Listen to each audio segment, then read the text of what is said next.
Hello everyone. तो चलिए हम आज की क्लास शुरू करते हैं। आज हमारा टॉपिक है शिक्षा, मनोविज्ञान एवं अधिगम।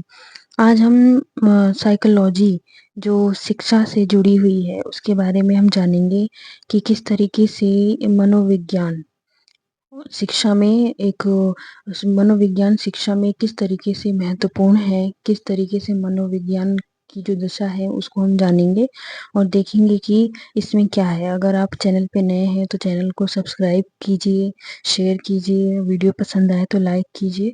तो चलिए स्टार्ट करते हैं। तो सबसे पहला सवाल ये है कि मनोविज्ञान का क्या अर्थ होता है। मनोविज्ञान से हमारा अर्थ है मन और व्यवहार का अध्ययन, जिसमें हम किसी बालक के मन की व्यथा, उसके व्यवहार का आकलन और उसकी जो मनोस्थिति है उसके बारे में हम जानेंगे। और शिक्षा मनोविज्ञान का जो अर्थ होता है कि किस तरीके से शिक्षा में मनोविज्ञान के जरिए बालक की मनोस्थिति, उसके व्यवहार, उसकी जो क्षमता है, उन सब का विश्लेषण किस तरीके से किया जा सके, इसके बारे में अध्ययन करना है। तो हमारा जो पहला जो पॉइंट है वो स्किनर जो है कि ऑथर है, उन्होंने जो है बताया है कि किस तरीके से शिक्षा मनोविज्ञान की वह शाखा है जो सीखने और सिखाने की प्रक्रिया का अध्ययन कराती है। हम जो सीखते और सिखाते हैं, किस तरीके से बालक को सीखना चाहिए और किस तरीके से हमें उन्हें सिखाना चाहिए, उनकी जो साइकोलॉजी है, उनके स्किनर के अनुसार मानने की जो स्थिति है कि ये जो शिक्षा मनोविज्ञान है वो बालक को सीखने सिखाने की एक प्रक्रिया का अध्ययन कराती है।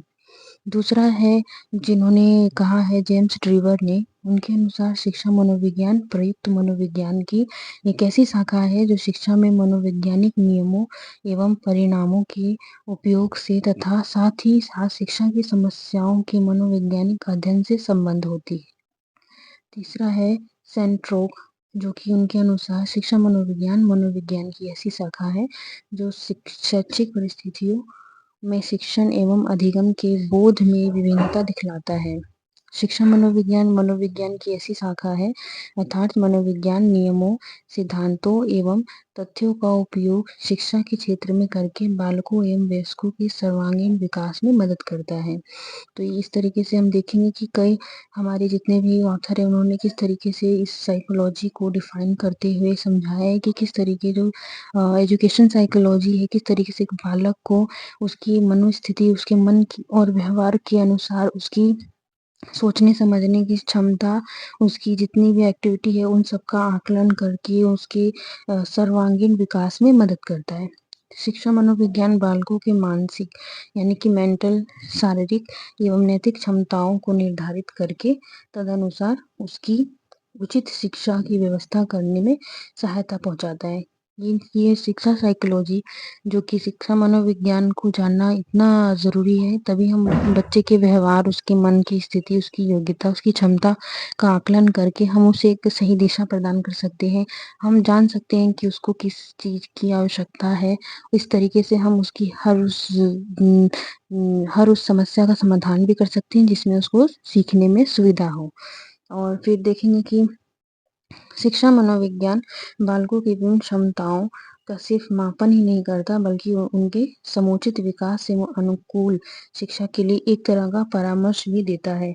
मतलब सिर्फ ये मनोविज्ञान जो शिक्षा का जो मनोविज्ञान है वो बालकों की क्षमताओं को ही नहीं नापता, उनके समुचित विकास, उनकी जो पूरी विकास की जो प्रक्रिया है उनके अनुसार जो उनको शिक्षा देनी चाहिए, किस एज में किस बालक को कौन सी शिक्षा दी जानी चाहिए, एक इसका भी एक पैमाना तैयार करता है। बालकों की क्षमता के अनुकूल किस प्रकार की शिक्षा उनके लिए उपयोगी है होगी, और इसका भी निर्धारण शिक्षा मनोविज्ञान ही करता है। तो हम देख सकते हैं कि शिक्षा मनोविज्ञान बालक के किस तरीके से सर्वांगीण विकास के लिए बहुत ही ज़रूरी है, जो कि हमारे एक बालक को एक सशक्त और योग्य बनाने के लाभदायक आकलनों को डिफाइन करता है। फिर हम उसके उद्देश्य के बारे में जानेंगे कि किस तरीके से शिक्षा मनोविज्ञान कि क्या-क्या उद्देश्य है उसके बारे में हम देखेंगे।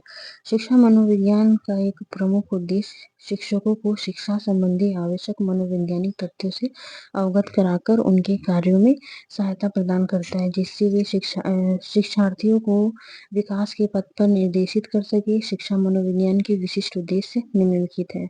ये एक शिक्षा मनोविज्ञान शिक्षकों के लिए भी एक बहुत ही लाभदायक परिणाम है, जो कि बालक के लिए उपयोगी होगा।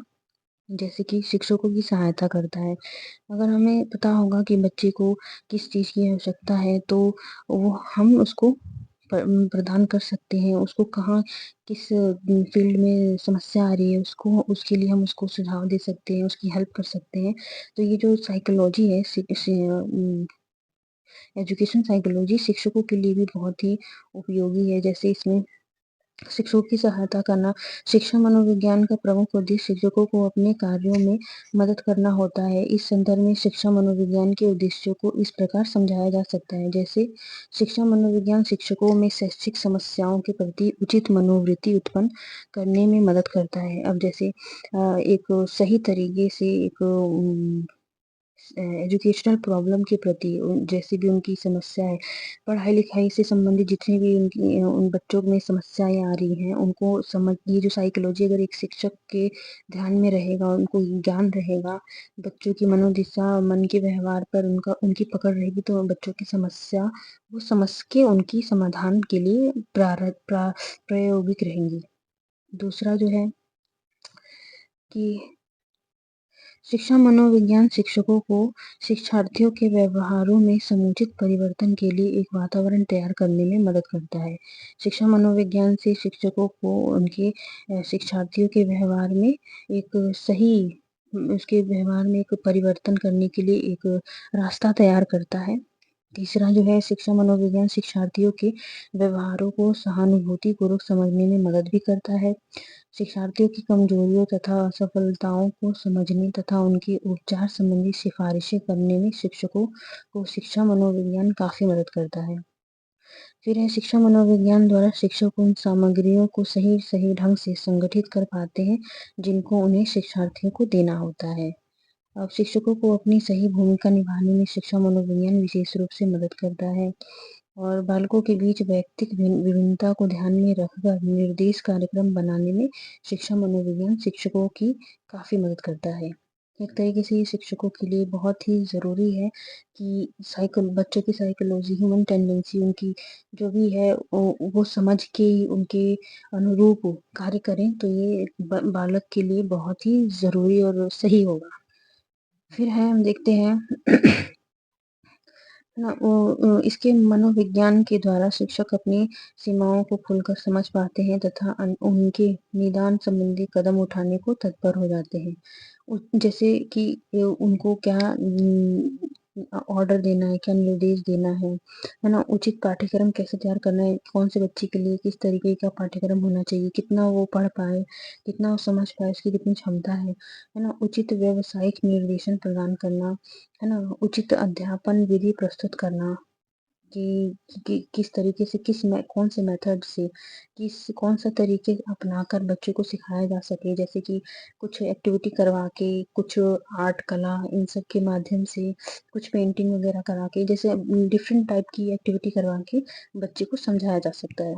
स्कूल के अधिकारियों एवं प्रशासकों की मदद करना, है ना? उन सब की स्कूल के जितने भी अधिकारी एवं प्रशासकों की मदद करना, इन सब में भी शिक्षकों को साइकोलॉजी पे पकड़ होनी ज़रूरी है। शिक्षार्थियों के व्यक्तित्व का सर्वांगीण विकास करना, अभिभावकों का मार्गदर्शन करना, मूल्यांकन की उचित विधियों को प्रस्तुत करना, शारीरिक शिक्षा प्रदान करना, समूह गतिकी को समझने में मदद करना, ये सब इनके फैक्टर्स हैं। फिर हम आगे बढ़ते हैं और देखते हैं कि शिक्षा मनोविज्ञान की ज़रूरत क्यों है? क्यों महत्व रखता है शिक्षा मनोविज्ञान एक बालक के विकास के लिए? जैसे छात्रों के बाल विकास की विभिन्न अवस्थाओं की विशेषताओं को समझने में सहायक है। कक्षा के शिक्षण के स्वरूप को समझने में शिक्षक शिक्षण करते समय न केवल अपने ज्ञान भंडार को बल्कि छात्रों की क्षमताओं को तथा उनके व्यक्तित्वशील गुणों को भी ध्यान में रखते हैं। हाँ, जैसे कि उनकी क्षमता कितनी है, उनकी व्यक्तित्वशील कितने गुण कितने हैं, ये सब ध्यान में रखते हैं। और इसके लिए एजुकेशन साइकोलॉजी का होना बहुत ज़रूरी है एक शिक्षक के अंदर। इससे शिक्षण स्तर को एक उत्कृष्टता में पर्याप्त वृद्धि आती है और शिक्षा मनोविज्ञान की महत्ता बढ़ती है। और शिक्षार्थियों की समस्याओं को समझने में भी एक आसानी होती है। शिक्षा मनोविज्ञान शिक्षार्थियों की समस्याओं के कारणों का पता लगाते हैं और समस्या की पहचान हो जाने के बाद उन्हें उचित शैक्षिक निर्देशन एवं परामर्श से समस्याओं को दूर करते हैं तथा शिक्षा के स्तर में पर्याप्त सुधार ला पाते हैं कि किस तरीके से बालक की सभी समस्याओं को पहचान कर उन्हें दूर करके शिक्षा के स्तर को बढ़ाया जा सकता है और एक उनको गुणवत्तापूर्ण शिक्षा दी जा सकती है। फिर हम आगे बढ़ते हैं, देखते हैं कि शिक्षार्थियों के व्यक्तित्व विभिन्नता को समझने में अलग-अलग प्रकार के अलग-अलग बच्चे होते हैं। हर बच्चा एक जैसा नहीं होता। हर किसी में कुछ ना कुछ प्लस पॉइंट और नेगेटिव पॉइंट भी होता है। उन सबको समझने में सुविधा होती है। अगर हम शिक्षा मनोविज्ञान की बात करें तो शिक्षार्थियों में क्षमता, अभिक्षमता, नेत्र ने मनोवृत्ति, शील गुण आदि के आधार पर विभिन्नताएं होती हैं। इससे कक्षा में कुछ समस्या उत्पन्न हो जाती है ना? तो जिस तरीके से अब कोई बच्चा बहुत अच्छा पढ़ने में है और कोई कमज़ोर है, तो इससे क्या होता है कि उन दोनों की जो क्षमता है अलग-अलग हो जाने के कारण उनको सीखने में समस्या उत्पन्न होती है, जो कि एक शिक्षा मनोविज्ञान व्यक्तित्व भिन्नता के मूल तत्वों से अवगत कराकर शिक्षक को इन समस्याओं से निपटने में काफ़ी मदद कराता है। अगर एक शिक्षक योग्य होगा, अगर उसको उस बच्चों की हर सिचुएशन, हर योग्यता, क्षमता का उसको ज्ञान होगा, पता होगा, तो उसी के अकॉर्डिंग बच्चे को उसकी प्रॉब्लम को समझ सकता है और उसको शिक्षा दे सकता है।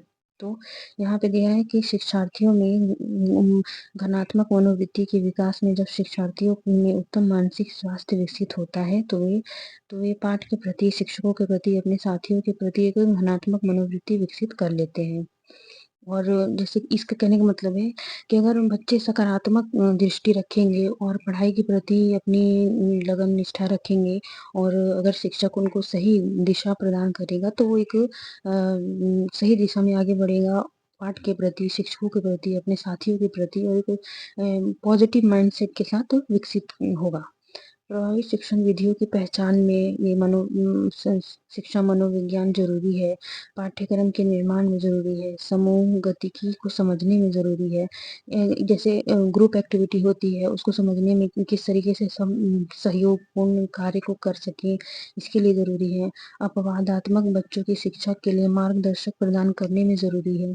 अब जैसे अपवाद है, कोई बच्चा कमज़ोर है, कोई पढ़ने में तेज़ है, उनके बीच एक तरीके का कोऑर्डिनेशन कैसे बनाएँ? कैसे एक कोऑर्डिनेट होके एक दूसरे से मिल-जुल कर एक मार्गदर्शक प्रदान कर सकें, इसके लिए भी शिक्षा मनोविज्ञान की आवश्यकता होती है। और यहाँ आगे बढ़ेंगे, शोध कार्य में शोध का परिणाम है कि नए-नए शिक्षण विधियाएँ, नए-नए शिक्षण उपकरण, श्रव्य दृष्टि सहायता आदि का प्रयोग कक्षा में पठन-पाठन में किया जा रहा है। और इस तरीके से इन सब परिणामों में नई-नई विधियाँ लाकर नए-नए शिक्षण उपकरण, है ना, दृश्य श्रव्य सहायता आदि का प्रयोग कक्षा में पठन-पाठन में किया जा रहा है और ये सब भी जो है वो उपयोगी है। फिर हम देखेंगे कि कुछ एग्ज़ाम के पॉइंट ऑफ व्यू से यहाँ शिक्षा व्यक्तिकरण एवं समाजीकरण की वो प्रक्रिया है जिसमें शिक्षार्थी के सर्वांगीण विकास पर बल डाला जाता है।